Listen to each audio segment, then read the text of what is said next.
jërë ngeen jëf mbokki téléspectateurs yu Eco TV ak One TV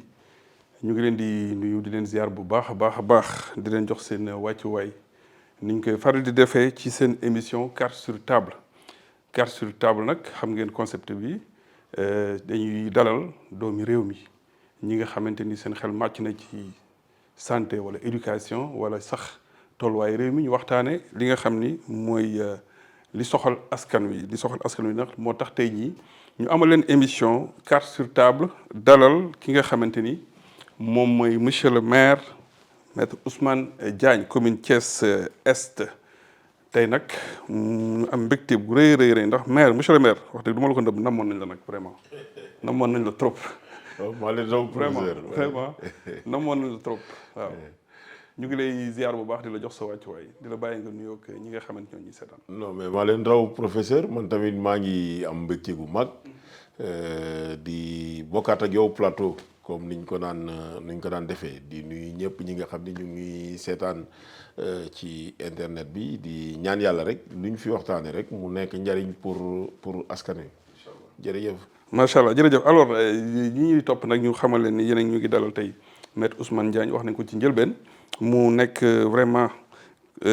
jaraafu Thiès commune Est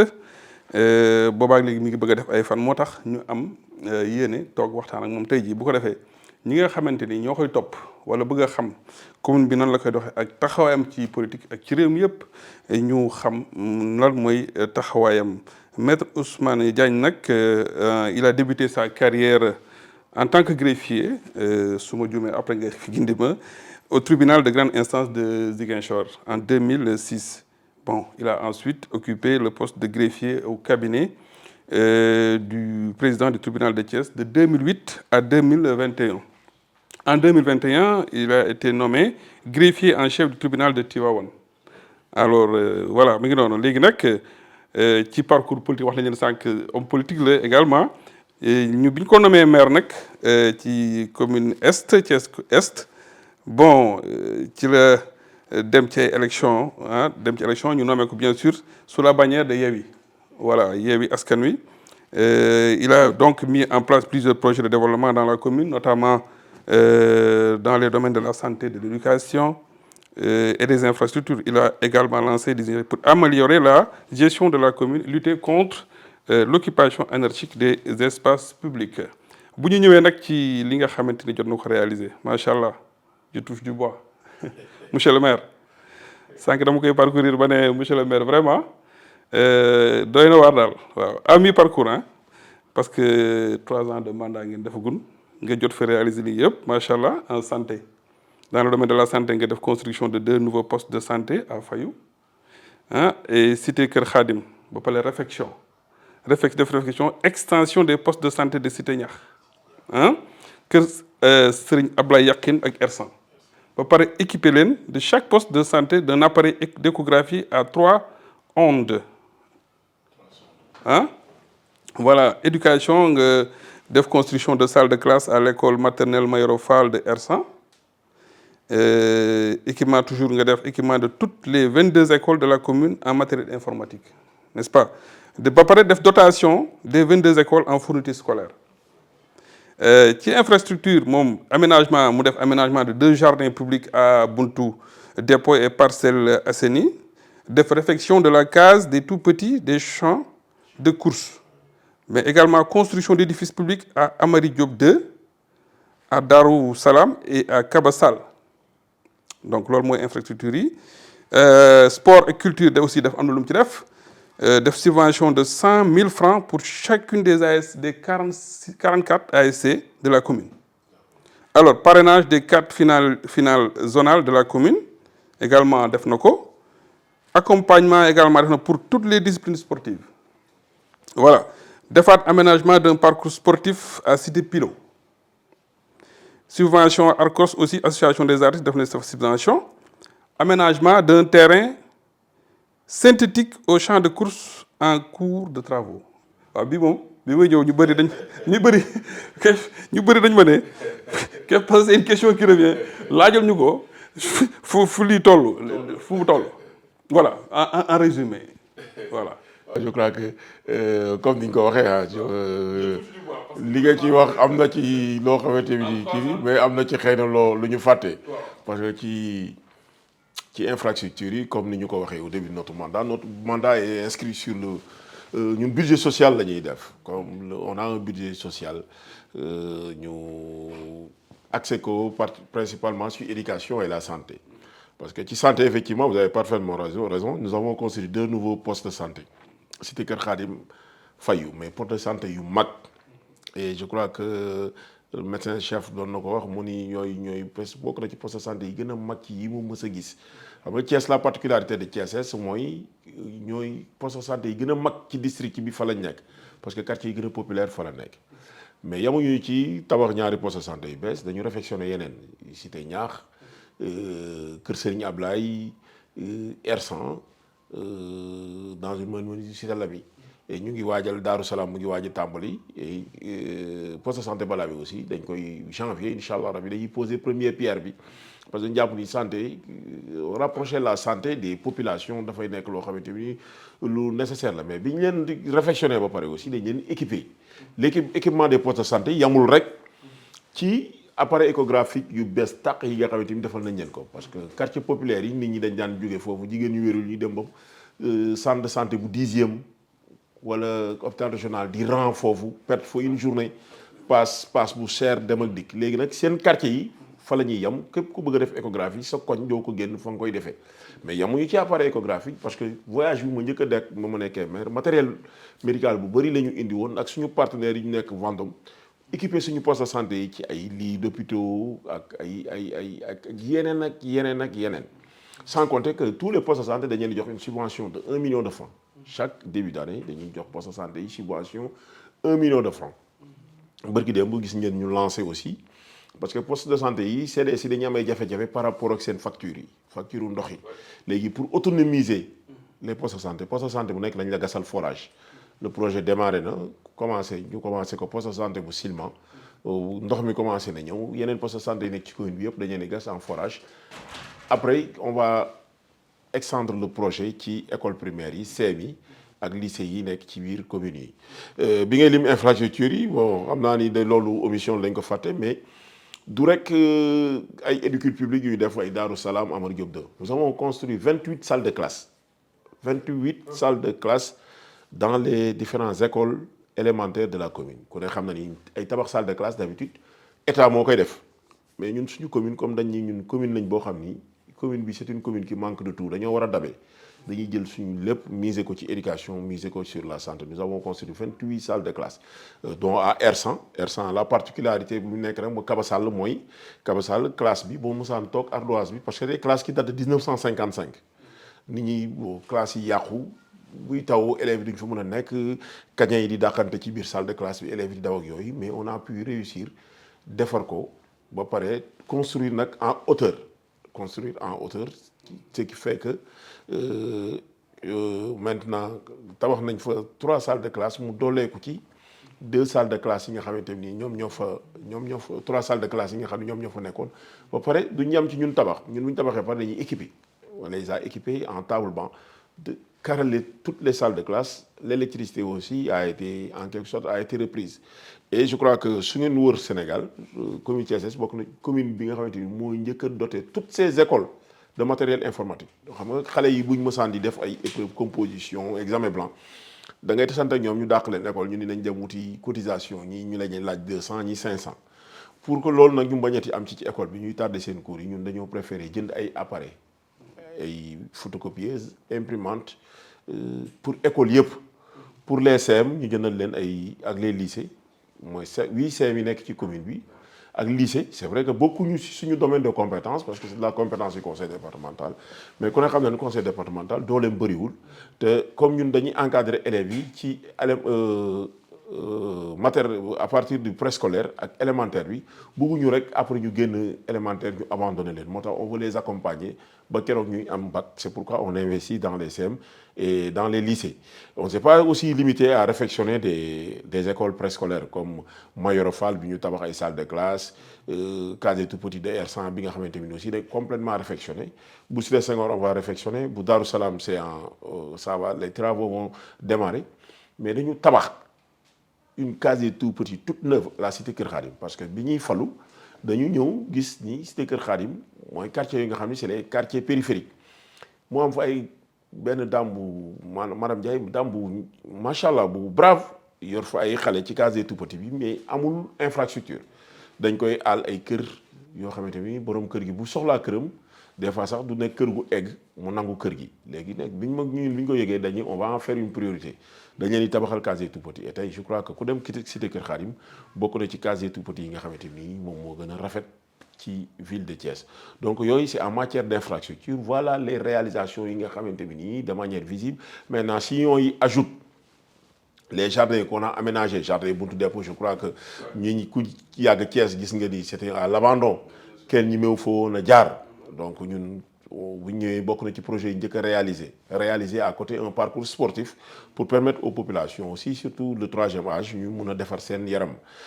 Parcelles Assainies amoon nañ benn jardin bu ñu leen fa defaraloon mais c'était mu commencé nekk dans un état de délabrement avancé boobu aussi on a pensé reprendre le jardin et il y a d'autres quartiers à Cité Senghor ak feneen yoo xamante ni ñu ngi commencé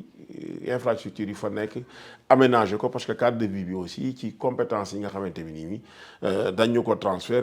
ci la bokk. Éclairage aussi. Éclairage mais c'est vrai que là il faut préciser que en fait dernier rapport de la Cour des comptes li ñuy wax sax ci éclairage ñuy wax ñun éclairage en principe ce n'est pas notre domaine de compétence c'est de la compétence de la ville parce que quand vous allez dans une ville comme Dakar on me dira que la particularité de Dakar mooy Dakar amul conseil départemental mais c'est la ville de Dakar qui gère tout l'éclairage public. Il y a l'entreprise ERT pour ne pas leur faire de publicité de mon ami et frère Fallou Ndiaye nga xam ni moom mooy gérer moo doon defar reprendre l'éclairage public de l'avenue Caen moom mooy gérer tout ce qui est éclairage public à Dakar au nom de la ville de Dakar c'est-à-dire que les communes à Dakar ñoom seen yoon nekkul ci éclairage public fu lamp yàqu entreprise bi xam na ko Grand Yoff Médina Parcelles fu lamp yàqu communes yi seen yoon nekkul ci éclairage c'est la ville qui gère. À Thiès nous n'avons pas ça c'est-à-dire que la ville ñoom ñu ngi def éclairage mais bon c'est ñoom ñooy xool quartier bu leen neex ñu def fa donc day am ay quartiers yoo xam ni suñu commune bi yu mel ni ay R100 Cité Senghor Silma depuis bientôt 3 ans ville de Thiès def fa dara en matière d'éclairage y a une seule ampoule monté wuñ ko fa donc ñooñu ñun duñu mën a seetaan donc dañuy obligé ñu mobiliser des ressources pour que population yi bañ a nekk ci lëndëm donc suñu defee ci quartier yooyu yeneen quartier yi aussi dañ leen di renforcer heureusement que les relations que nous avons avec le ministre de l'énergie Birame Souleye aidant et avec la présence de notre frère Adama Diawara qui est le président du conseil de surveillance de l'ANER ils ont pu peser de leur poids pour que les lampadaires solaires yi nga xamante ni la dernière fois bi mu ñëwee Thiès Est amu ci woon cette fois-ci ñu corriger c'est-à-dire on nous a ñu jox ñu plus de 600 lampadaires solaires ce qui a permis bon ñun ñu privilégier aussi les quartiers périphériques parce que lampadaires solaires yi bi mu ñëwee dama ni koñ yi nga xam ni le système traditionnel de la Sénélec mën na fa egg duñ leen def priorité dañuy def koñ yi nga xam ni c'est pas bien loti nga xamante ni Sénélec dugguñu fa bu baax fu mel ni ay ginnaaw raay parce que ginnaaw raay professeur il faut le noter pour le souligner gars yi dañ koy fàtte mais ginnaaw raay li fa nekk si ay nit des na tuuti mooy ëpp li nekk ci la ville de Thiès traditionnelle. ginnaaw raay si ñun la bokk commune bu Thiès Est la bokk la commune de Thiès Est c'est la commune la plus grande de la région de Thiès après Mbour moo gën a rëy mu ëpp ay doomu aadama te moyens yi aussi. waaw foofu laa bëggoon a ñëw ak yow ci par rapport ak li nga def ci ay réalisation te ku xam communes yi xam ne seeni moyens dafa néew. moo tax ma ne sànq bi ma koy wax je touche du bois monsieur le maire fan la jaar ba lii nii nga xamante ni def na ko ci réalisation en 3 ans. donc foofu damay commencer d'abord professeur si vous le permettez di remercier bu baax waa perception municipale le receveur son adjoint le receveur Thiaw son adjoint Ndiaye ci seen jàppale ci taxawaay bi parce que je crois que en matière de recouvrement aussi ñoom dañuy def nañ liggéey bu am solo xam nga commune dëkk soit da ngay am ay koom yu bëri nga mën di ci tibb di def ay réalisation amoo koom yu bëri li ngay am mu néew ak mu bëri nga rationaliser ko nga prioriser ci urgence yi nga am nga xool yi nga xam ne ñoo gën a urgent ba pare nga takk sa biir c'est-à-dire que mun lu ñu la jox commune nga ni commune bi amul xaalis da ngay taaba ba pare yow nga ñu bëgg a am benn manière de fonctionner bi et ça là aussi je remercie les conseils municipaux et l'administration de la commune de Thiès particulièrement mon cabinet le secrétaire municipal ci yu bëri yoo xamante ni ils étaient en droit de le revendiquer mais ñu def ci abstraction pour nous permettre ñu mën a def ay investissement pour les populations xam nga commune Thiès amul zone industrielle buy génnee xaalis amuñu ay entreprises minières yoo xamante ni dañu nekk suñu commune di ñu reverser RSE amuñu de grands marchés le grand marché de la ville nekkul suñu commune amuñu aussi les grandes surfaces yiy jógee par exemple bitim réew di implanté wu ci dëkk bi yu mel ni ay Carrefour yu mel ni ay Auchan yi fi am yàlla dafa def yenn yi commune Thiès Ouest la nekk yeneen yi nekk commune Thiès Nord amuñu de grands hôtels il y a pas un seul hôtel dans la commune de boo xamante ni commune de Thiès Est la nekk hôtel Aiglon moo fi nekkoon et ça ne fonctionne plus amul sax un grand restaurant par exemple tey su ma la bëggoon invité añ dans ma commune day jafe je serais obligé ma génn sama commune traverser la frontière dem en centre-ville ci les grands ci restaurants yi donc commune bi bu weesoo marché Mou Santé marché Ocass marché Xërga marché yooyu ñoo fi nekk yoo xamante ni xëy na mën nañ fay fortaatu dara donc jafe-jafe boobu la commune bu Thiès Est nekk et ñu gis ni des fois li ñuy permettre li ñuy amako si néew boobu moytuwul buñ ko war kiiwul bu baax ci yaxanalul ci fonctionnement rek lay yam doo mën a def benn investissement donc te état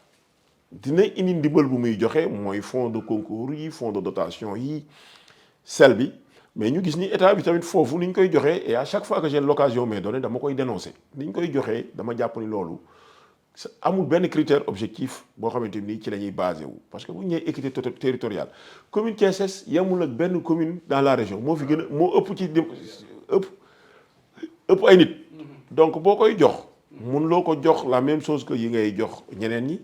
wala ngay jox ñeneen ñi ñoo xamante ni ñoo gën a am moins de problème nga leen di jox lu ëpp loo xam ne moom ngay jox commune bu Thiès Est donc joxe bi c'est selon la tête du client peut-être xaritu maire bu dëkk boobu nga wala maire commune boobu ñu jox ko lu sakkan beneen maire bi ñu ne peut-être maire Diagne commune Thiès Est moom du kaas du def dara du def lobbying du def dara moom nga xool lu xaw a tane rek nga jox ko mais loolu du ñu tee ñu doxal li nga xam ne moom la ñu war a doxal parce que dañuy jàpp ni lu mënti xew ñun dañu war a taxaw ci wetu population yi et loolu incha allah rabi quand l'occasion se présentera dinañ ko wax fañ ko war a waxee muy président de la république muy premier ministre pour que ñu xoolaat bu baax fonds yi nga xam ni nguur gi da koy dugal ci dëkk bi bu koy dugal ni ñu koy dugalee montant yi ñuy joxe kan ku nekk li nga war a am parce que waxuñu égalité mais équité la ñuy wax bañ ko ñoom équité territoriale la ñuy wax donc au nom de cette équité territoriale là commune bi da nga koy jox par rapport ak dayoom mais par rapport ak tolluwaayam et je crois que c'est l'occasion de saluer ce programme là le programme PACASEN parce que professeur su nekkul woon programme PACASEN je crois que y a pas mal de communes qui ne feraient aucun investissement da ngay dem ci dëkk yu bëri nga gis xale yi ci classe yi ñuy jàngee ay abri provisoire même lycée sax da ngay gis ay lycée boo xam ni gis naa ko rek tey ci internet bi lycée boo xam ni dañu lal basang ay xale lal basang di jàng xam nga foo lycée fu ñu lal basang xale bu lal basang nan lay bindee déjà les enfants bu ñuy toog à 3 du ñu mën a bind bu baax imaginez nag ñu lal basang mais c'est grâce au programme PACASEN PACASEN comme son l'indique programme d'aide aux agglomérations et communes du Sénégal nga xam ne c'est un programme tripartite bu commencé woon depuis 2018 état du Sénégal la woon moo ci dugal 50 millions d'euros Banque mondiale dugal ci 90 millions d'euros Agence française de développement dugal ci 90 millions d'euros mais daaw sax gis nañ ni daaw PACASEN bi ñëwul d'ailleurs pour revenir à la question là bi nga doon posé ci terrain bi parce que terrain football boobu ñuy wax ci suñu commune terrain bi musul nekk du woon ab revendication boo xam ne population yi ñoo jóg di revendiquer ni dañoo war a am terrain football parce que je crois que c'était même pas la vocation des communes d'aménager ay stade commune bu am doole ba muy aménager ay stade de football amul surtout que fi ñu koy aménager sax en réalité si bu ñu demee dans l'orthodoxie des choses waruñu fa woon a mën a def terrain football parce que hippodrome la hippodrome national Ndiaw Macodou Diop waaw jusqu'à preuve du contraire hippodrome la mais ñu nekk sportif ak bëgg bu ñu bëgg Thiès ak taxaw bu ñu taxaw ci suñu sacerdoce bi parce que li tax ñu nekk maire nekkuñu maire pour bëgg a nekk maire pour ñu diw nekk na maire dañu xëccoo pour nekk maire pour que mën a utiliser cet instrument là qui est la mairie pour agir de manière positive sur le vécu des populations améliorer considérablement seen dundin et améliorer seen dundin mooy fexe ba lu fi amul woon am fi et commune bu Thiès ku ne gis na ni quartier populaire yu populaire ñoo fa nekk ay Cité Lamy Hersent Darou Salam Diamaguène avec de très grandes ASC loolu kenn mënu ko werante booy xool histoire football lu Thiès muy nawetaan par exemple nawetaan bi nga xam ne mooy le championnat populaire les équipes qui gagnent le plus de trophées c'est les équipes de la commune de Thiès Est booy xool la coupe du maire par exemple nga xam ne 94 ASC ñoo koy disputer chaque année presque en finale tu as 2 équipes de la commune de Thiès Est sur les 94 ASC de la ville de Thiès les 3 communes les 44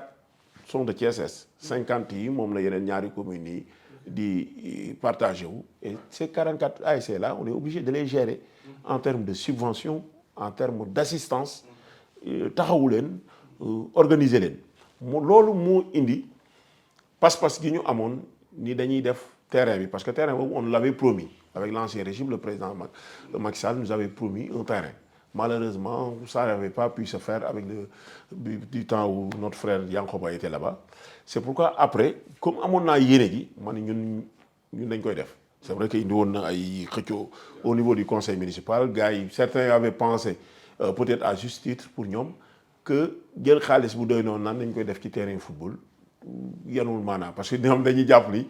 terrain football bi ASC rek lañ ko defaral alors que moi mon rêve c'est pas seulement les ASC mon rêve c'est de voir l'US Rail notre équipe de jeunesse l'équipe la plus grande équipe de la commune de Thiès revenir au champ de course gravir les échelons delluwaat national une et je sais que ni suñu defaree terrain champ de course US Rail di fa ñëw di fa recevoir avec l'engouement populaire que cela va susciter waa Cité Senghor génn Diamaguène génn Hersent génn Darou Salam génn je crois que dina joxaat beneen dimension US Rail pour que mu mën a dellu fi nga xamante ni foofu moo nekkoon maintenant conséquemment les équipes de nawetaan bu nawetaan jotee aussi ça permettra ñu fay jouer parce que ci nawetaan bi aussi da nga fa gis de très grands talents ay xale yu xamante ni nii yu xarañ et puis Thiès yàgg na am ay xale yu xarañ ci wàllu football mais ils ont jamais pu éclore parce que conditions yi ak infrastructure yi ñuy compétir nekkul à niveau des fois nga gis ay derby Diamaguène Sampaate ay Darou Salam Cité Lamy ñu koy football ci suuf du feeñ moo tax ñu bëgg waa Thiès Est dootuñu jugee Darou Salam di dem Maniang Soumaré di football yi wala ñu jugee Cité Kër Khadim di dem Maniang Soumaré di football yi li ñu bëgg mooy léegi ñu am suñu terrain course ba nit ñi di fa ñëw di football et comme je l'ai dit dernièrement en conseil municipal dootuma joxe date parce que date yi ma joxe woon à ma décharge bu may joxe date yi ma joxe woon yëpp l'entrepreneur moo dama daan laaj entrepreneur bi moom ci délai yi nga xamante ni moom lañ ko joxoon mais xam nga boo ko joxee délai ba pare te yow li war a defar terrain bi joxuloo ko jafe-jafe dafay loolu c'était basé sur les montants yi ñu waxoon ni am nañ ko pour defar entrepreneur bi jàpp ni dina ci jot pour mën a defar day dugal na ci xaalisam bu bare doon xaar mais malheureusement nous on n'était pas en mesure ñu joxaat ko moo taxoon moo arrêté mais dernièrement on a pu mobiliser l'argent qu'il faut ba les travaux sont en train d'avancer et Inch'Allah d'ici peu les gens vont voir eux-mêmes parce que déjà les projecteurs c'est en place ANER am na ay yu mu ci may ANER may nañu 16 projecteurs 4 4 ci chaque kii poteau. Sans compter maintenant les 32 projecteurs yi nga xam ne ñoo ànd ak projet bi. projet bi l'éclairage c'est 32 projecteurs LED. foofu moom dina leer et incha allah rabi bon dañuy ñaan yàlla cat bañ ci dugg. yàlla baax na nit ñi mën am tuuti patience rek. waaw xaar fii ak fan bu neexee yàlla. loolu leer na dinañ gis ni mbir yi mu voilà avancé kon mi ngi bu baax. doon ah pour ñi ñuy topp ñuy rappeler rek ñu ngi dalal tey maître Ousmane Diagne mu nekk jaraafu commune Thiès Est donc mu ngi noonu ayca ba kon ñu dugg nag ci dëgg-dëgg ci politique bi nag parce que tamit il faut ñu waxtaanee sa mouvement bi maître Ousmane Diagne li nga wax fii yëpp boo ko naree boole massifier sa mouvement ak xam nañ ne mouvement aussi dafa demander yenn moyens yi dafa demander yenn temps de présence yi da nga dem ci militants yi di nga def ay activités ndax loolu tey jii amul jafe-jafe. Merci professeur ci question bi bon en fait c'est que xam nga moi à titre personnel ce qui me différencie par exemple des autres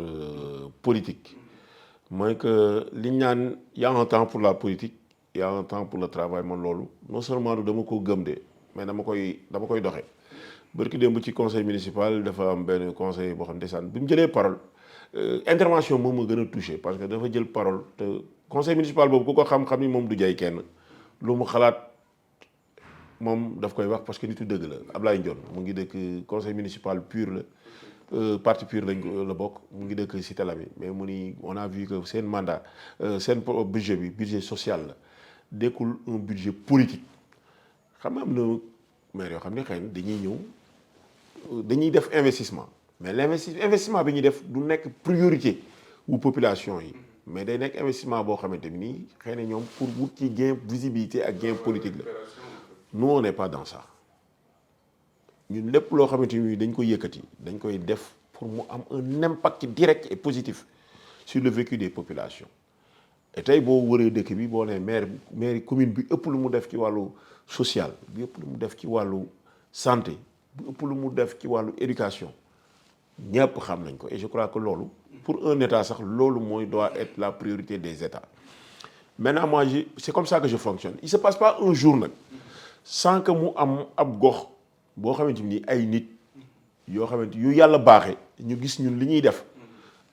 ñu gis démarche ñun bi ñu adopté ñu jàpp ni ñun war nañu mën a ànd ak ñun politique def politique ñu maire kat ñun dañoo bëgg a bokk yow ci sa mouvement politique ñu dem fa en toute discrétion daje ak ñoom ca seen gox yi waxtaan ak ñoom le travail que nous sommes en train de faire c'est un travail de fourmi c'est-à-dire que dañuy dem def ñu ngi def suñu maillage mais bu maillage bi jeexee fii ak élection yi parce que l'élection bu gën a nekk en vue ci suñu kanam c'est les élections sont les élections locales de 2027 balaa ñuy egg foofu incha allah rabi dinañu maillage boobu ñu def ce travail de fourmi là que nous avons pu faire au niveau de tous les quartiers de la commune de Thiès-Est et d'ailleurs au-delà des quartiers de la commune de Thiès-Est parce que souvent j'aime à le dire pour le rappeler dama koy wax gars yi man leen jàpp naa ni fii pour nga gis fi maire boo xamante ni Thiès ñett nit ñu mu dajeel bu xamul ñett ñëpp ñaar ñi xam na leen jafe na man yàlla dimbali na ma Thiès nag am naa fi loolu amu fi ay xaar ma yàlla ak kenn te ñett nit ñu ma fi dajanteel bu ma xamul ñett ñëpp mën a jaar seen tur ñaar ñi xam nañ leen donc mouvement bi ci loolu lañ nekk d'ailleurs mais mouvement bi incha allah dafay def mutation alt bi ñu nekkoon ànd liggéey Thiès on travaille à faire du mouvement un plus grand mouvement un mouvement national incha allah rabi je ne vais pas dévoiler le nom pour l'instant parce que kooku dañ ko bëgg a def surprise pour Thiessois yi ak pour sénégalais yi mais def nañ ci liggéey boo xamante ni nii ànd ci ak des gens yoo xamante ni qui ont été avec nous depuis très longtemps bi ñu nekk ci mouvement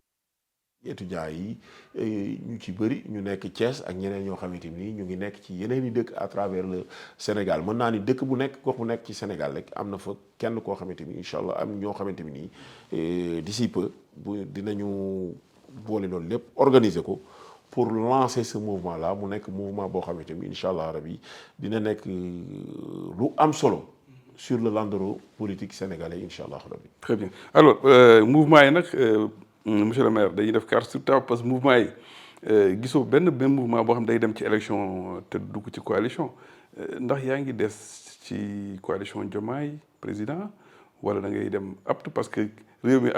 au sommet de l'État il y a deux voilà il y a une dualité au sommet de l'État est-ce que da ngay des Diomaye président wala da ngay dem apte. non man def naa benn émission fan yi la ñu laaj ma question yi man inscrire moo ci dynamique boobu. Je ne m'inscris pas dans cette dynamique-là parce que pour dire vrai. c'est-à-dire que comme carte sur table la émission bi tudd. waaw nit man lu may wax dama koy waxaat. apte gars yi ñoo ko wax nii rek mais apte moom apte amul. gars yi teguñu dara loo xamante ni apte nommé wuñu néew xam nga déggoo ñu ni coordonnateur u apte. waaw ci la ñoomee muy président coordonnateur apte moo war a dem ci nit ñi wax ak ñoom ak yooyu. loolu gars yi dañ ko wax mais demuñu ci benn leader ni ko dañoo créer apte dañoo bëgg ngeen ñëw ci apte ak yooyu amul. Diomaye président tamit parce que booy wax Diomaye président day wax Diomaye président bu bees bi parce que man Diomaye président laa mës a nekk man maay coordonnateur Diomaye président dans la commune de Thiès Est. D'ailleurs j'ai été le coordonnateur des coalitions xam nga coalitions yi ñooy def ay mutations di changer tour. La coalition s'appelait la coalition Yewwi Askan Wi. waaw sur cette bannière là lañ demee élection locale. ñu dem élection législative coalition bi changer tour tudd coalition Yewwi Wallu. waaw ba tey ma nekk coordonnateur bi. ñu dem élection présidentielle mu changé tour nekkoon Sonko président bi ñu ñëwee président Ousmane Sonko mënul nekk candidat ñu changé ko tuddee ko Diomaye président. ba tey ma nekk coordonnateur bi AS. ñu ñëw nag ci élection législative yi passé laa nekkul coordonnateur bi parce que boobu coalition Pastef la tuddoon parce que waa Pastef dañu ñoom demuñu ak Diomaye président. il faut dire les choses waa Pastef ñoom ñoo décidé unilatéralement. ne ànduñoo kenn. waaw loolu moom dëgg ànduñoo kenn xam nga ku ñëw coalition bi Diomaye président la tuddoon. waaw Pastef nekk locomotive bi ñun ñuy jàppale Pastef ñun allié wu Pastef de la première heure lañ. bien sûr man Pastef rek laa mos a jàppale wu ma mosu jàppale wu ma woon kenn depuis 2022 ci élection locale yi Pastef laa àndal. ànd ak ñoom loyalement avec engagement. bu terrain bi defe naa ni li ma ci doon wàcc terrain bi bëri na responsable Pastef yoo xam ne doo ñu leen ko woon gisee. rôle bi ñu ci joué bëri na responsable yoo Pastef yoo xam ne joué wuñ ko ci. bëri na luñ ci perte loo xamante ni ñoom xamuñu ko xëy na ëllëg ba bis dina mës a ñëwi. ñu xam ko parce que yooyu wax ko jotul. mais bi ñu ñëwee ba élection locale yi. élection législative yi passé quand ils se sont sentis forts. ñoom ñoo ni ànduñoo kenn Pastef moo ni ànduma kenn ku bëgg a ñëw ku bëggut a ñëw dem. nit ñi boole lu leen neex ak lu leen naqar yépp dem ànd ak ñoom campagne leen parce que comme àndoon nañoo ak ñoom ba pare. da doon ñaaw ñu dem ba élection législative yi. ci ay wax nii rek ñu bàyyi leen ñu dem. ñu malgré que ñoom nee nañ ku bëgg a ñëw ku bëgg a ñëw dem d'ailleurs je crois que. ci la ay maître Moussa Diop ak yooyu. demee woon mais kooku xam nga ku ñuy wax loolu. léegi ñu demaat ba ci kanam. waaw ñooñu mënuñu ñëwaat tamit xëccoowaat coalition. demoon nañ sur xam nga logique pour logique Pastef daf benn instant dañu moom Pastef rek lay demati dootul dem ak coalition àndul ak kenn mais comme ñun nekkoon nañ coalition Diomaye ba tey mais dañoo toogoon rek ci coalition Diomaye booba coalition Diomaye bu bees bi tamit bi mu amee taxul ñu dem ci coalition Diomaye boobu di beddeeku di dugg ci dualité boobu mel ni kuy xuloo naan kee lañ faral wala kee lañ faral ñun fañ nekkoon fa lañ nekk maanaam da ngaa des fa nga nekkoon. fa ma nekkoon nekk Diomaye président bu njëkk ba Diomaye président ba ma nekkoon. ba Bassirou Diomaye Faye ñëw fii Thiès ma accueillir ko ànd ak moom campagnal ko dugg biir Thiès mu remercier ma ba dem ba falu Diomaye président ba faloon président Bassirou Diomaye Faye. man Diomaye président boobu fa laa nekk. parce que Diomaye président bu bees bii ñu créé nii bon man pour man dañ ko saboté dès le départ xam nga mënoo nii da ngay créer coalition. mais nga dem jëli ñi nga xam ne ñoom lañ gagné woon démb. kon yow ànduloo ci démarche boobu. non non du tout xam nga bu fekkoon dañ ñi àndoon ak président Diomaye présidentiel bi. te Pastef ni ñooñu ku ci bëgg a ñëw ci moom ñëw ku bëggut a ñëw ci moom dem ñooñu bu doon ñooñu rek ñoo organisé wu. là dinañ mën a loolu dina mën a am benn logique. mais le fait d'aller chercher ay ñoo xam ni Benno Bokk Yaakaar lañ nekkoon wala feneen lañ nekkoon. ñu doon xeex ak ñoom. nga wëlbatiku dem jëli leen naan da nga leen di recruter indi leen naan coalition Diomaye président te ñooñu ba ñuy dem élection seen i pexe bu eggoon. Diomaye du nekk président. ñooñu laa ni c'est-à-dire que man personnellement moi je suis foncièrement contre la transhumance ñooñu man laa jàpp ni man di toog ak di dem naan damay bokk ak ñoom coalition contre mes anciens alliés laa ni loolu moom xel moo ko nanguwul sax quoi. mais da nga jàpp ne da nga mën a demal sa bopp. ci commune est bi tey ji bu fekkoon ne dañoo bëgg a ñëw imposer leen candidat. non c'est-à-dire que xam nga quelle que soit la formule. buy am ci élection yi. nous on sera prêt. quelle que soit la formule xam nga da ngay dégg bon xam nga ñun defuñu. da ngay dégg gars yi des fois suñu groupe WhatsApp yi. ay adjoint au maire mais des adjoints yoo xam ni ñoo xam ni samay adjoint au maire lañ sax da nga leen di dégg ñu nekk seen groupe WhatsApp yi di wax yooyu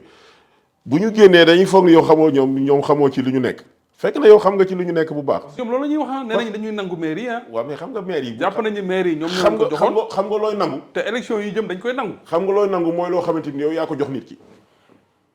xam nga Thiès la réalité de Thiès ak la réalité d'ailleurs dafa bokkul élection locale ak élection présidentielle. waaw boppat la de. xam nga Thiessois yi. waaw Thiessois yi. les Thiessois politiquement les Thiessois sont mûrs. Très bien. Ce qui est valable dans les autres villes ce n'est pas valable à Thiès. Thiès kenn du leen wax. toppal ci diw voté leen diw Thiessois yi ñooy xool ku leen neex. ñu fal ko. professeur man yàlla daf ma dimbali. ma judd. rek nekk leader. bi ma génnee daara ji dugg école. bi may dugg école dama fekk gars yi rawee ma 15 jours. parce que sama papa dafa ma comme j'étais un peu perturbateur. le vieux paa bi dafa ma bëggoon a bàyyi daara nee na pour yar ma. Pa Moussa Sakho suma papa. nekk directeur école Kabassal maa ngi ko nuyu de passage. moo ma fekk daara ji jël ma fa ni ma damay dugg école. dugal ma école boobu fekk na gars yi raw ma lu bëri 15 jours. mais dama ñëw CI madame Diédhiou bi yoroon CI bi jël ma ni ma yow yaay responsable classe bi. ma yor chiffon bi si yow ndox bi ak craie yi commencé di effacer table bi. di tëj classe di tijji responsabilité boobu voilà commencé responsabilité mu topp ma ba CM2 maa nekk responsable classe ma ñëw CEM Diamaguène comme j'aimais beaucoup lire parce que j'avais un grand frère qui était étudiant en philosophie donc je lisais ses livres j'étais beaucoup plus cultivé en son temps qu'aujourd'hui je lisais tout ce qui me tombait entre les mains j'avais pas cette paresse de lire comme aujourd'hui donc j'étais bon élève mun a jàng j'étais toujours premier de la classe waa foyer bi di xeex fa ak benn professeur Kébé maa ngi koy nuyu moom it de passage principal tas foyer bi mu ni l'année qui suit le meilleur élève de l'école de l'établissement CEM Diamaguène kii ëpp élève bi ëpp moyenne moom moo nekk président foyer ñu def composition yi j'étais le meilleur élève du CEM Diamaguène c'est comme ça que je suis devenu président du foyer du CEM Diamaguène fa la ma fibre syndicale bi duggee ma ànd ak fibre boobu yóbbaale ko lycée Malick Sy bi ñëwee lycée ñu continue que moi j'ai été le premier élève de première parce que lycée Malick Sy élève terminal la moo fa daan nekk président foyer j'ai été le premier élève en classe de première bu nekk président foyer lycée Malick Sy année bi ci topp bi ñuy def terminal ci le maire l'actuel maire de la ville Babacar ci la nekk président foyer c'est comme ça ñu dem université coordination des étudiants thiessois amicale de la faculté de droit foofu la ma fibre syndicat bi toppee ma ñëw justice c'était la même chose j'étais encore stagiaire ñu ñëw congrès débat yi ula bureau exécutif national bu fa nekkoon gars yi gis seen bopp ni ñoom démissionné nañ aluna ñëpp ñu def démission collective gars yi di syndicat bi tas na man ni syndicat bi tasul man yëkkati sama loxo ni nañ ma jox syndicat bi secrétaire général ñu fal ma et j'ai été le premier secrétaire général aussi du Sudjust à avoir fait 2 mandats Sudjust kenn mosu fa def 2 mandats ku fa defoon benn mandat gars yi dàq la man maa fa mës a def benn mandat def des résultats probants ak engagement ak loyauté travail de la justice yi am fa ay avancées notoires ñu falaat ma beneen mandat j'ai été le premier secrétaire général du Sudjust et ça les témoins sont là c'est la même chose quand on est venu dans la coalition déjà j'étais candidat en 2014 à Est et à la ville contre Talla Sylla et contre Pape Bassirou Diop qui étaient tous les deux des candidats de Rewmi professeur coow lee bëri nii rek Thiès nii léegi ku nekk nii leader nga mais 2014 mais ñi fi nekk nii di wax ñi ñëpp anañu woon tout le monde était là kan moo ci ne ñi woon a yëkkat sa loxo ni candidat nga woon amul man ak samay ñoñ su may nos amis là ñoom Baye Serigne ñoom Massamba Diallo ñoom professeur Momar Awa Seck ñoom El Hadj Aline Diouf sama gars yi ALT ñu créé ALT ñoom Ablaye Gassama Amadou Lamine Diouf Ro nos amis là cette génération là du lycée Malick Sy ñoo créé ALT dont ñu jiital ma nekk candidat contre Talla Sylla en ville et contre Pape Bassirou Diop à l'Est tout en sachant que nous allions perdre parce qu'en son temps il y avait la suprématie du Rewmi avec le leadership du grand frère Idrissa nga xam ni il pesait de tout son poids mais malgré ça puisqu'on n'était pas d'accord on est venu affirmer qu'on n'était pas d'accord et ça ne nous avait pas empêché d'avoir 7 conseillers conseils municipaux. Donc quand on est venu en 2022 gars yi créé la coalition Yewwi Askan Wi. C'est pas moi qui ai dit que man maa nekk candidat de bu Yewwi Askan Wi à Thiès de professeur. Non du man. La coalition a été composée de 18 partis politiques et mouvements. 18. dont man ñun suñu alt bi nga xam ne ñun ñoo fa gënoon a néew doole. C'est Adama Diawara désigné par Pastef coordonnateur départemental de Pastef moom la waa Pastef désigné woon ni mu nekk candidat à l'est. jamono jooju nag ci bokkul ak jamono ji boobu affaire yi neexul woon comme ni mu neexee nii bi ñëwee réunion case ba des tout petits bu course ba Adama Diawara yi moom mu ni moom lañ désigné parti am mais moom xam na ni man li Maître Diagne man ci terrain bi mënuma ko. On a plus de chance de gagner su fekkee Maître Diagne moo nekk candidat bi parce que élection bi boobu léegi élection au suffrage universel direct la woon nekkatul élection de liste bi ko Adama waxee à l'unanimité les 16 autres candidats ni effectivement bu ñëpp d'accord ni Maître Diagne mooy candidat ñoom ñëpp ku ci nekk si ñi sa parti d'accord na kenn rek moo doon indi tuuti kii parce que parti mandat bi ñu ko joxoon muy mon frère Alassane Kanté bu grand parti et qui finalement au dernier moment c'est désisté à mon profit. Donc du man maa désigné sama bopp ay nit ñoo ma désigné parce que ñi ma désigné dañu jàppoon ni j'avais le meilleur profil et potentiel humain bi ma amoon moo gënoon a baax pour servir la coalition pour ñu gagner. Et ça s'est matérialisé sur le terrain. Ñun ma doon àndal di campagne ñoom ñëpp xam nañ ko sur le terrain comment ça se passait. Et Ousmane Sonko et je précise que man Pastef ñii avant ma leen xam man Ousmane Sonko laa njëkk a xam Pastef. Mon frère et ami Birame Souleye Ousmane Sonko laa jëkk a xam Birame Souleye quand il est venu à Thiès ñu nekk ci kaw otoom di def campagne dugg biir si la bi mu wax naa ma yéen met da ngeen a jàpp da ngeen a mën a gagné man ko non dañuy gagné mun ma yéen da ngeen a mën a gagné Idriss Seck à Thiès. Ousmane Sonko c'est ce qu'il m'a dit c'est en 2022 campagne élection Yewwi Askan Wi waaye Ousmane moo man wax ci oto moo ni ma yéen mënoo leen a gagné parce que personne ne pouvait. Mais la victoire de Thiès, de Yewwi Askan Wi à Thiès, c'est la victoire la plus improbable de toutes nos victoires au Sénégal.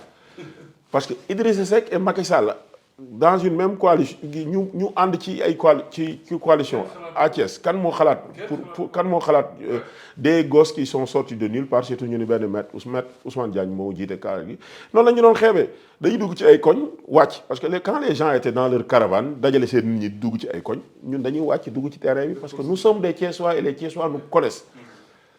et les Thiessois savaient de quoi nous étions capables et aujourd'hui nous sommes en train de le démontrer sur le terrain donc ñiy tëb tey léegi nii affaire bi neex na ku nekk naan non kii du fi nekk mais et puis man li ma gën a def rek professeur mooy souvent ñi may dégg ñu naan mooy kii du fi nekk mais ñu ci bëri sax dëkkuñu Thiès da ngay gis des gens yoo xamante bi nii ñoom dañ leen fi affecté pour ñu liggéey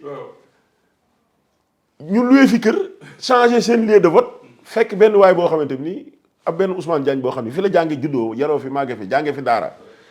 defee fi lépp diriger fi ay grève bokk ci xeex yëpp nekk primaire di xeex nekk CM di xeexal élèves yi nekk lycée di xeexal élèves yi nekk université di xeexal étudiants yi ñëwaat Thiès di xeexal waa Thiès nekk ci xeexu Thiès yi pour le développement de Thiès yow nga dëkk beneen dëkk ñu affecté la fi pour nga liggéey moom mu yaatal la fi yow nga ñëw Thiès waay fal ko ngeen ko yoloo fi nekk maire comme si yow yaay désigné maire bi man Thiès waay ñoo ma fal bu ma liggéeyee li may liggéey ba pare ba élection bi ñëwaat damay demaat ci Thiessois yi ni leen dama bëgg a eggale liggéey bi su ma Thiessois yi joxaatee incha allah rabi ma eggale liggéey bi bu Thiessois yi jàppee ni ñun li ñu def baaxul ba dañoo tànn keneen bu Thiessois yi tànnee keneen ma delluwaat sama liggéey ma demaat tribunal dem liggéey parce que ma liggéey ma politique de man dama am liggéey di ko liggéey te politique bi li ma ci perte moo ëpp li ma ci gagné je vais vous dire professeur loo xam ne mosuma ko wax man bi ñuy déposer les listes élection présidentielle yi j'étais chef de greffe à Tivaouane avec des fonds communs énormes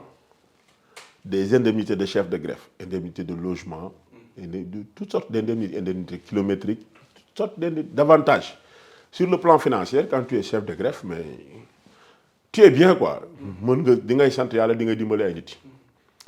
mais bi Ousmane Sonko di déposé candidature am loolu waa Pastef yi yenn ci waa Pastef yi nekk ci WhatsApp bi di ma saaga ak Facebook bi naan dañuy nangu meereem beeg lu nañu dugg ci ñoom xamuñu loolu xamuñu relation bi ma am ak Ousmane Sonko wala ma am ak Birame wala ma am ak Amadou Ba wala ma am ak Diawara wala keneen keneen c'est moi que Ousmane a appelé. Il avait besoin de casier judiciaire parce qu'il est né à Khombol pour déposer son dossier. Mais bon, il était en détention. Le ministère a donné des instructions fermes au parquet de Thiès de manière illégale, mais kenn xalaatu ko defaral casier judiciaire procureur fi nekkoon du ko defaral casier kenn du defaral Ousmane Sonko casier judiciaire ñu wax ma ko man maay defar casier bi man maa teg samay pexe. defal ko ñaari casier les deux casiers judiciaires bi Ousmane Sonko déposé dans son dossier de candidature à la présidentielle man maa ko defar. dafa war woon am casier mënul woon am casier. waroon na am casier mais comme dañ ko téye woon état bi ak gars yi dañu doon fonctionner. gars yi ni bu ñu ko defaral xam nga boobu jaay doole fi amoon. man ma teg ay pexe defaral ko casier bi Ousmane Sonko amee casier ba dem déposé. non mënuñu ko xam parce que nekkuñu ñi nekk fii mënuñu ko xam parce que nekkuñu niveau d'information boobu ñoom niveau bi ñu nekk la ñuy waxee ci la ñuy waxee ay jaañ du nekk lii ak day nekk léegi du nekk léegi ñoom xamuñu lu may nekk ak lu mu war a nekk ñoom xamuñu ko man maa defar casier judiciaire Ousmane Sonko bi mu déposé bi ko waa présidence yëgee mais c'était le tohu-bohu général ministère gars yi ni waa ji fan la jaar nan lañ def kan moo ko defar na bañ gars yi bàyyi ñu defal ko casier judiciaire dugg na biir gars yi di enquête ba xam ni man maa defar casier bi le lendemain j'ai été relevé de mes fonctions de chef de greffe à Tivaouane immédiatement avec tous mes avantages relevé ñoom gis nañ rek ñu ni dàq nañ ma Tivaouane mais ñoom xam ñu lan moo tax ñu dàq ma Tivaouane mais lii moo tax ñu dàq ma Tivaouane looloo tax ma dàq ñu ma Tivaouane parce que j'ai fait le casier judiciaire qui a permis à Ousmane Sonko de déposer son dossier même su fekkee ne après sax dañ ko conseil constitutionnel daf ko bloqué daf ko rejeté donc gars yi dañuy def ndànk yi sa àdduna ay nit bu ngeen di ànd am na ñoo xam ne dañuy wax man Pastef lañ bokk mais ñun ñu nga xam ne yoruñu carte membre Pastef coono gi ñu daj ci xeex bi ñoom dajuñu ko ci bi may xeex ak ay masaleeg ay yooyu fii nii boobu yu ci bëri yu ngi daw làqatu. coow loolu fu mu toll. ah mais coow bon après il y a eu des médiations. Comme le parquet le procureur ne voulait pas faire de poursuite. Parce que instant boobu loolu fa nekkoon te mënu woon classer dossier bi parce que bon moi je suis auxiliaire de justice et je connais mes droits. Donc après il y a eu tellement de médiations que finalement bon j'ai préféré ñu bàyyi mu sedd. Monsieur le maire say relation ak le maire Babacar Diop ci wàllum liggéey. waaw. C'est vrai que mes relations avec mon frère Babacar c'est des relations qui sont extrêmement complexes parce que c'est quelqu'un boo xamante ni le parcours que je vous ai narré tout de suite à partir du lycée parcours boobu ñun ñoo ko bokk. J'étais président du foyer du lycée en 99 moom il a été en 2000 ñu amandoo bac dem université mu dem fac lettres def philo ma dem fac droit di def droit mu nekk président amical fac lettres ma nekk amical fac droit mu nekk président coordination étudiant thiessois yi ma nekk président coordination étudiant thiessois on s'est retrouvé à Thiès benn instant nag lui était à Dakar et moi j'étais à Thiès mais on s'est retrouvé à Thiès ci élection locale yi on a battu campagne et mën naa ni j'ai été un acteur clé et ça j'aime dama ko koy tooñee di ko wax ni ko yow man maa la fal ba pare man maay sa maire parce que Sampaati la dëkk Sampaati nekk dans la commune de Thiès Est donc sur le plan des relations purement intimes nous avons des relations amicales des relations fraternelles les difficultés qui peuvent surgir c'est les difficultés qui surgissent quand il s'agit des relations entre maires gars yi gis naa fan yi ñuy waxu intercommunalité parce que au début doon nañu bi Birame di nekk maire doon nañ daje di waxtaan mais il faut à la vérité d'avouer que ville liggéey ak ñoom c'est extrêmement compliqué ils ont leur propre manière de faire boo xamante ni leur démarche quelqu'un comme moi ne s'y retrouve pas parce que ñoom dañuy bëgg conception bi ñu am ci relation yi ak communes yi mooy dafay mel ni ñoom ñooy chefu communes yi alors que depuis l'acte 3 de la décentralisation et la communalisation intégrale aucune commune n'est au-dessus d'une autre les communes sont d'égale dignité da ngay dégg léegi sax yenn ministre da ngay dégg ministre buy wax sax naan maa ngi nuyu maire commune d'arrondissement. Alors que commune d'arrondissement loolu manque de culture la c'est faire preuve d'une inculture extraordinaire. Les communes d'arrondissement n'existent plus.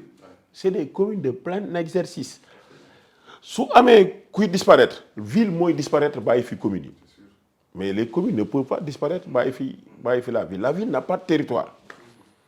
Mais malheureusement dans la démarche de la ville nekkul une démarche de concertation démarche épreuve de force. La ville aime faire des épreuves de force avec les communes. te soo ko defee ak quelqu'un boo xamante ni excusez-moi du terme il a un sale caractère da ngeen am ay jafe-jafe ñun damay rafetal ba fu mu toll. Vous aurez vu que activité bu maire de la ville di def moi j'essaie d'être présent à ses côtés pour le soutenir parce que c'est notre ami c'est notre frère. Même su fekkee ni ñoom bu ñu soxlawee dara dinañ la kii mais bu ñu la bëggee jaay doole dañ lay jéem a jaay doole. La ville nous agresse. La ville agresse la commune de Thiès-Est. La ville agresse la commune de Thiès-Ouest. La ville agresse la commune de Thiès-Nord. Alors que le code général des collectivités territoriales est extrêmement clair. Les prérogatives de chaque maire sont clairement libellées dans le code. Mais malheureusement, gars, c'est le code qui doit être notre outil de travail, mais les gens ne lisent pas le code. Quand la ville veut faire des investissements, d'ailleurs, elle ne fait aucun investissement dans nos communes, mais il doit se concerter avec les maires des communes. Mais da ngay xëy rek nga gis sa commune ville ñu dugg fa naan dañuy def lii ak dañuy def lee. Ils interviennent même dans les écoles primaires. te xam nga jafe-jafe bi mooy dañ lay jaxase ak population yi. xam nga bu ville demee si tala bi ni dañ fay def lii yow ñun waa commune bi ñu yëg ko ñu leen bu leen laal fii dara dañ naan population yi ñun kat bëggoon nañ leen defal mais seen maire moo wax buñ ko def. Population yi nga xam ne nag xamuñu lan mooy compétence su kii ak lan mooy compétence su kii dañ naan maire bi suñu maire bi dafa soxor mënul ba pare que le bëgg ñoo defal mu ni duñu def man su ma ñëwee di ma wax waxu bourse comme bourse yi ville moo ko géré dama naan demal mairie ville. yow mairie ville bu ONG ñëwee ni la dañ la may ay pavage pour école primaire yi ni la tel quartier ak tel quartier ne leen dem leen ci maire tel moom mooy maire commune boobu quartier yooyu nekk. mais non ñoom duñ ko def da ngay xëy rek gisee ñu dem école Demba Diakhaté wàcce ay pavage ni dañuy pavé alors que nous on est même pas au courant léegi yow soo demee nga arrêté pavage bi waa Cité Senghor dañuy wax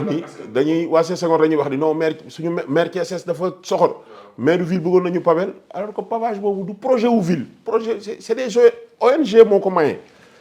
ONG bi moom comprendre mais yow wax ko di ko demal ci mairie ba mais dañ koy jéem a approprier en fait ñoom li leen manqué mooy générosité moo leen di manqué. La ville manque royalement de générosité politique mais duñ leen topp man ku mel ni man duñ leen topp ci loolu man li may def mooy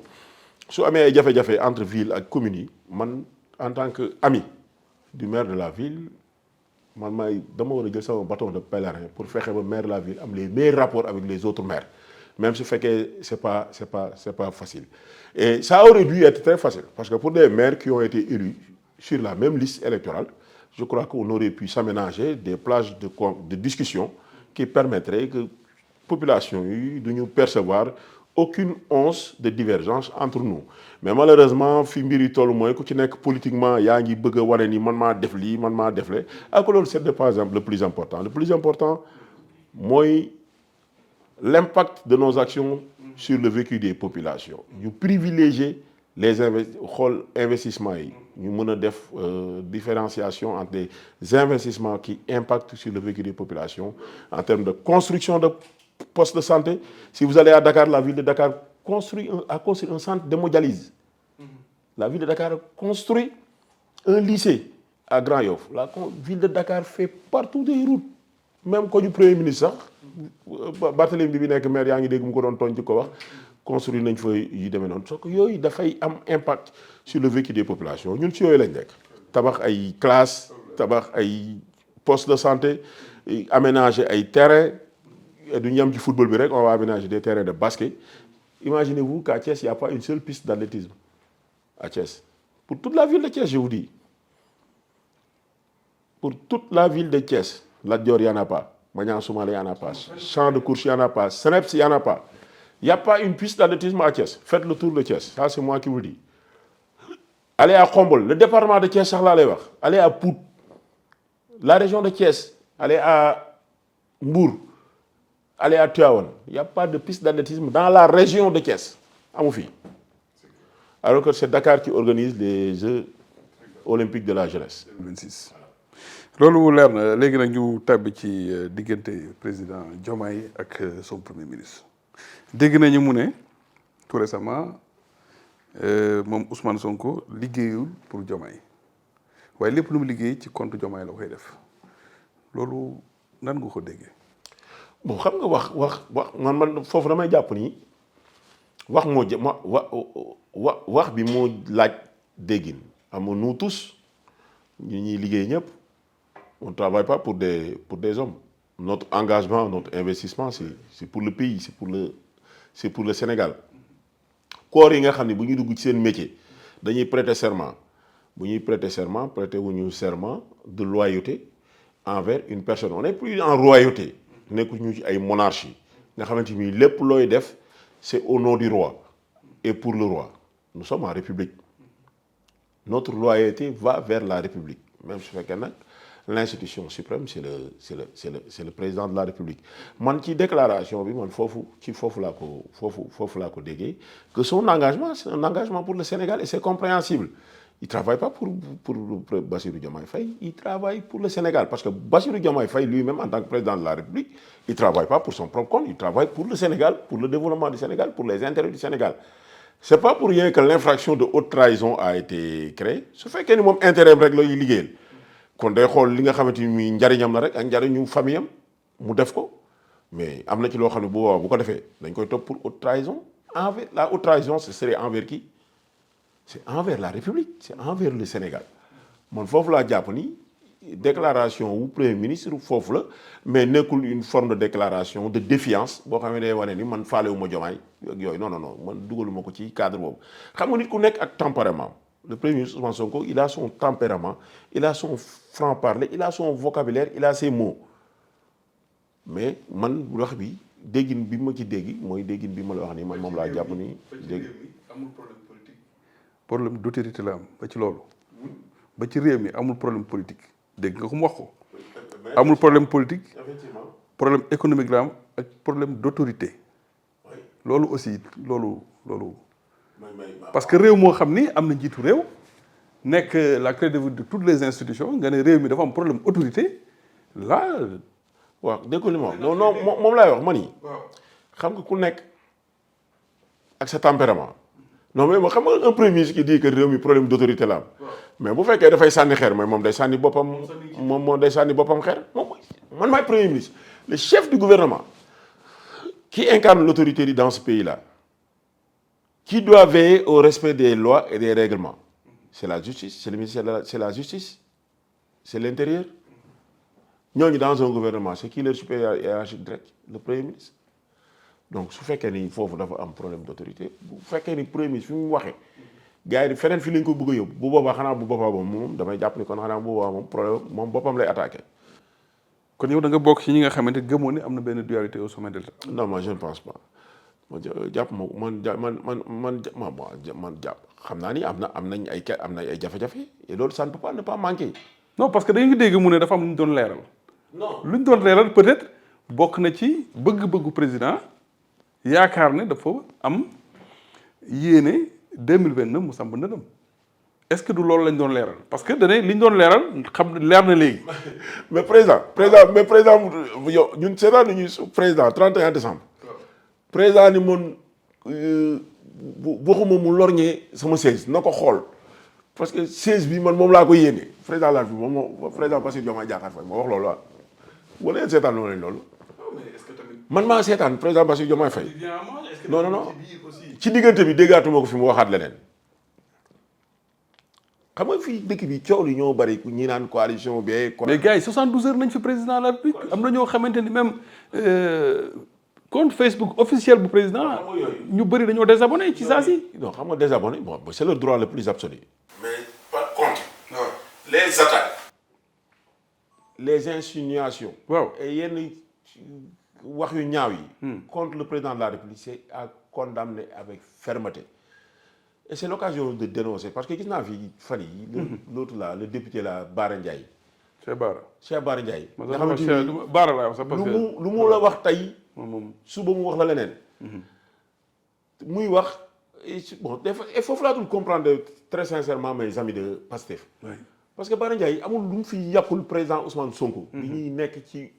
crise bi xeex bi di metti ñuy wax affaire dossier Adji Sarr. Cheikh Bara envoyé ñëw na fii ci plateau télévision xaw ma dafa encaissé woon xaalis xaw ma la mais lu ne mu jàpp ko Ousmane Sonko di ko enfoncé. ñu koy wax mu naan buñ après mu defaat fi ay émission ni moom bu ñu demoon ba Ousmane Sonko gagné sax moom bëggul sax waxuma la député conseil municipal sax bëggu ko tey mu ngi nii ñu def ko mu nekk député grâce à Ousmane Sonko nit gis ngeen nit ay waxam. buy weroo ak jëfam.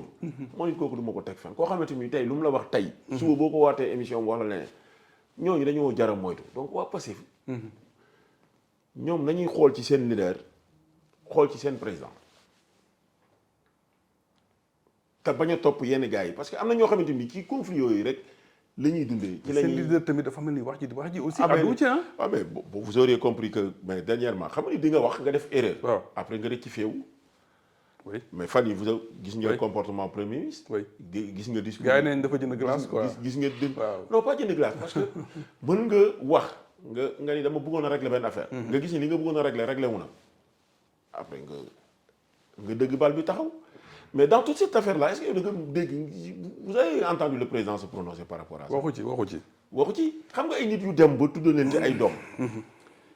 waxuma la dara gars yi di wax coow. kenn ci amaat doom. yaayam di dund mu jël doomam tudde ko yaayi keneen ki. loolu moo tax yow àdduwa ci dégguñu la nga wax ci ah. non loolu moom monsieur le maire dégguñu la benn yoon nga wax ci quoi. da nga cee neutre quoi diggante boobu waaw. xam nga li Idrissa daan wax naan on ne fait pas le ménage quand il pleut. bàyyi ba mu sëwét. yow ñii di wax mais kan nga dégg mu wax ci. c'est vrai man par exemple à Thiès laa nekk di politique. moi je suis un allié de Pastef. am fa ay relations yoo xam sax yu dépassé ay relations politiques. comme ak mon ami et frère Birame Souleye. am ay relations ak mon grand frère Adama Diawara. ñoom Amadou Ba mais ñooñu ñëpp da ngeen cee dégg kenn ku prononcé wu. vous avez entendu Pastef Thiès mu jël une position officielle dans cette affaire-là ni lii Pastef Thiès def ko à travers le communiqué dégg nga ko donc ñun ñu nekk allié bu ñu amee suñu xalaat sax mais dañ koy téye suñu bopp surtout que gisaguma président mu def ci une déclaration officielle président posé wu ci ak waxu ci président moom waxul waaw bis bu président demoon nag wax ci Pastef Thiès jël une position officielle ñoom ñi nga xam ñooy suñu allié bu boobaa ñun en tant que allié dinañ xam nan la ñuy taxawee. très bien dégguñu leen kenn ci ñoom wax ci dara. très bien mu mel ne kon président mi ngi ci logiquement parce que dañoo ko woon sama chaise bi bugguma sax nga lor ñu dafa bëgg nga toog ci. alors ñu gis mu signé benn décret boo xam ne nag dafay yokk ay pouvoiru premier ministre ñii nee nañu da ko def pour fay lakk gi coow li bari na parce que ñu ngi coow dëkk baa ngi coow seen diggante am na problème. ñi ne dañ ko def pour apaiser les tensions ñeneen ñi ne da ko def pour téye ko pour mu assumer li nga xamante ni mooy mandat bi ñu bokk parce que loolu lañ jaay askan ne Diomaye mooy Sonko mooy Diomaye bi Pastef am na bi problème amee am na ñoo xam dañ ne Diomaye mooy Diomaye Sonko mooy Sonko est-ce que ñu ne décret bi def ko pour calmer les ardeurs nekk ci logique bi nga xamante ne mooy dooleel am un premier ministre super fort. non Diomaye du Diomaye Sonko di Sonko parce que ñun Ousmane Sonko moo ñu wax ni Ousmane Sonko moo ñu wax ni Diomaye moom la désigné pour mu nekk candidat à la présidentielle gars yi dem ànd ak Diomaye dem voter ko mu gagné ñu wax ñu Sonko mooy Diomaye moom mooy Sonko loolu la ñuy jaay ñun ñu wër ak Thiès yëpp wax ko waa Thiès ni leen Sonko mooy Sonko Diomaye moom mooy Sonko donc loolu moom fii ak mandat bi di jeex moom mandat Diomaye Sonko la loolu moom ku ko bëgg a changé xam nga nit ñi ñu nekk ci internet beeg yooyu daf ci bëri gars yoo xamante ni en fait il manque cruellement de culture politique c'est-à-dire que am na ci ñoo xam ne sax ñoom pour ñoom la politique au Sénégal mu ngi démarré ay 2020 bi ay Pastef ñëwee au pouvoir ak yooyu alors que l'histoire politique du Sénégal est beaucoup plus grande que yenn affaires yi ñuy dund fan yi si nous autres qui sommes nés dernièrement suñu amee possibilité nekk ci l'endroit politique yi di génn di def ay émissions professeur di wax suñu xalaat rek police fekk ñu fa jàpp ñu génnuñu ñu dóor ñu ay yat c'est parce que y a d'autres qui nous ont précédés qui se sont battus ba démocratie Sénégal egg fii donc ñooñu on leur doit le minimum de respect et de reconnaissance maanaam kii bi ni mu ko analyser mooy que le président Bassirou Diomaye Diakhar Faye ci li mu nekkoon li mu waxoon la nekk ci logique am la nekk il veut un Premier ministre super fort. Il est en train de renforcer les pouvoirs du Premier ministre pour avoir un Premier ministre super fort. Toute autre interprétation n'est que de la météo politique. Et moi, je ne fais pas de la météo politique. Moi, j'analyse des actes et des actes qui sont posés. Moi, je analyser. Comme les journalistes, ils se limitent simplement aux faits. Mais si vous posez un acte, vous avez besoin pour xam indi benen xalaat ni leneen tax mu def ko yoyu non mais yoyu c'est de la météo donc mom dafa wax ni il veut un premier ministre super fort ñëw jël décret jël ay pouvoir renforcer ce premier ministre donc dafa nekk logique gu defar un premier ministre boo xamante ni c'est un premier ministre. Monsieur le maire Thiawal université kañ lay jeex paiement bourse parce que même régime bi ñuy ñëw li ñu jaay étudiants yi mooy ay problème bourse yooyu moom tey bu ñu ñëwee dana féete gannaaw parce que Ablaye Wade moo fi indi moo amélioré généralisation des bourses généralisation après la mort de Balla Gaye Macky Sall ñëw dàbbali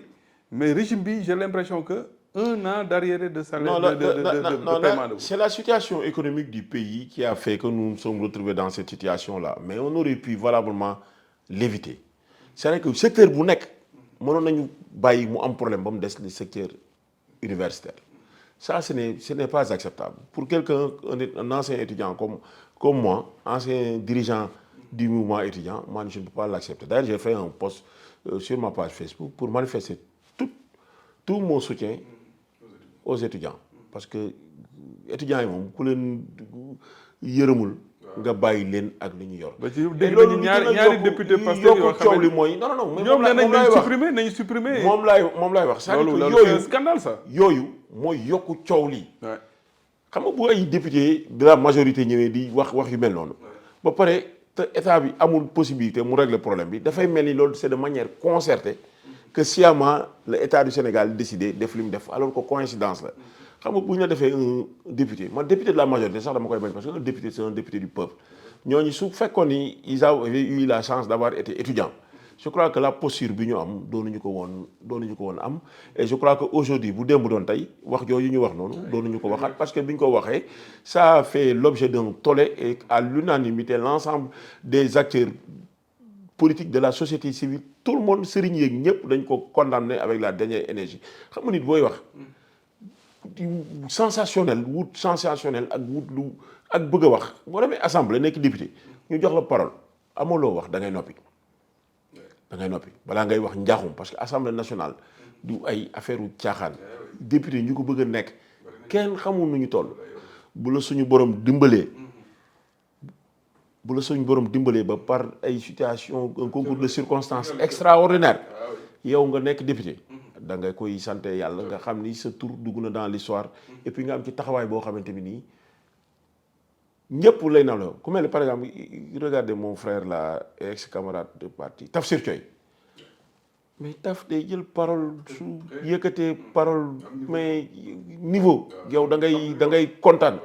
un vrai parlementaire. Doudou Wade en son temps c'était pareil même le grand frère Abdou Mbow. c'est l'expérience qui parle li ñuy wax dañ koy wax teg ko ci yar teg ko ci teggin teg ko ci xam-xam mais bu fekkee ne yow da ngay jël parole juste pour wax mais mieux vaut te taire.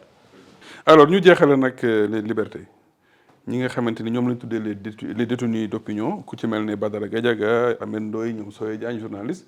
jafe-jafe yi presse bi di dund est-ce que yow xalaatul nga ni nguur gi bi ñuy ñëw yu mel ni dinañ ko dundaat. Pour dire la vérité non. C'est-à-dire que moi, je suis foncièrement combattant de la liberté.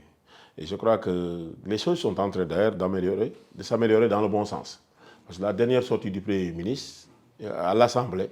c'est question d'actualité, le Premier ministre, le discours du Moudef, ça va dans ce sens-là. C'est-à-dire que les nit beaucoup de jàpp da nga koy jàpp ci lu jar a jàpp da ngay am ay preuves par rapport ak li nga ko jàppee nga jàpp ko mais jàpp ni ba pare dem di wër ay preuves parce que ñun loolu lañ doon xeex. loolu lañ doon xeex mënuñu xeex benn mbir ñu ñëw au pouvoir ñun ñuy def la même chose et souvent c'est-à-dire que c'est des erreurs qui sont graves parce que en réalité tu crées un monstre après da ngay jàpp nit ci loo ko war a jàpp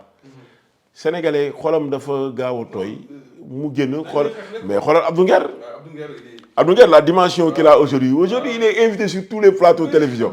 il va à Faram Facce, il va à Jakaarlo, il va partout. Alors qu'avant, il ne pouvait pas avoir ce genre de plateau-là. Mais c'est parce que dañ ko jàpp il est devenu célèbre par ça. Donc Badara Gadiaga su génnee il va être encore une fois beaucoup plus célèbre. Oraam day gën a yaatu que avant mu fay dugg. ñeneen ak ñeneen ni ñu jàpp ndax yooyu dañuy doon xamu ni dañ koy jàpp ñu ni kii dafa sàcc alalu réew mi ay milliards réew mi ñu am ci ay preuves ñu jàpp ko tëj ko ci kaso bi ñu xam ni kii loolu lañ ko jàppee. kii dañ koo jàpp parce que dafa rey nit kii dañ koo jàpp parce que dafa violé dañ koo jàpp parce que dañ ko fekk ak drogue bu bari. mais nit dañ koo jàpp parce que dafa wax di xaw ay wax xalaatam bon mais moi je crois que yooyu moom wax sa xalaat moom en 2025 au Sénégal ñu ciy jàpp ay nit loolu moom je crois que réew mi war nañ dépasser foofu quoi. réew mi war nañ dépasser foofu mu mel ne waxtu bi daf nañu. déjà wax dëgg ah man vraiment sa waxtaan ak yow du ma doyal quoi gisoo dama lay bàyyi ngay wax rek émission bi dafa gaaw a jeex. gisoo ma lay bàyyi ngay wax rek. émission bi dafa ndax sa gaaw a waxtaan ak yow moom vraiment daf ma neex. macha allah émission bi dafa gaaw a jeex. lan ngay daanelee sa kàddu ak loo xam ni peut-être jotuñu ko wax mbiri Maodo Malick Mbaye bëgg naa sa ñëw. ah mais tout à fait Maodo Malick Mbaye notre grand frère là. vraiment nitu jàmm. Maodo Malick bi ma koy xam j'étais président du foyer du lycée Malick Sy. il était le chargé de communication du président du conseil régional. Mame Bounama Sall. suñu musaan dem conseil de régional Mame Bounama moom lañu daan booleel. enveloppe yi ñu Mame Bounama daan jox Maodo moo ñu ko daan jox. et quand j'étais président de l'ASC Defar R100 aussi. toute activité bu ASC Defar di def. Maodo Malick daf ci participer. macha allah élection maa ngi moom mosuñu bokk coalition électorale. Maodo Malick. mosuñu far. mais on relation. fraternelle lañ am. amul luy xew. suñu kër. te Maodo Malick du fa nekk bu amee xalaatam bu rafet. dina la woo waxtaan ci donc situation bi mu nekk nii situation la boo xamante ni bu ñu naqari la. te ku mënoon a toog Maroc mënoon na toog Maroc. non c'est-à-dire que ku xam Maodo Malick xam ni Maodo du toog Maroc. parce que il a su Maodo du toog Maroc. Maroc du koy daw Maodo c'est un Sénégalais un Thiessois. dëkk Cité Lamy. donc du koo xamante ni dañ naan dafay daw day ñëw affronter la réalité. et il a toujours clamé son innocence. tout à fait. Maodo a toujours clamé son innocence et je crois que justice sera dite et Inch'Allah il va recouvrer la liberté très très bientôt. Très bien il va recouvrer la liberté. donc di ñaan jàmm rek yàlla def jàmm ci réew mi. parce que je crois que la situation économique que nous traversons actuellement. économie bi sax waxuñu.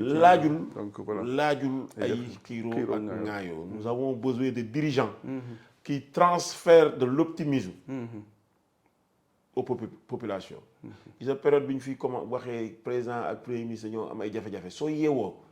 le climat général du pays sax da nga koy sentir le climat général est détérioré. est détérioré. nit ñi dañuy triste gars yi du ñu sawar a dem bureau.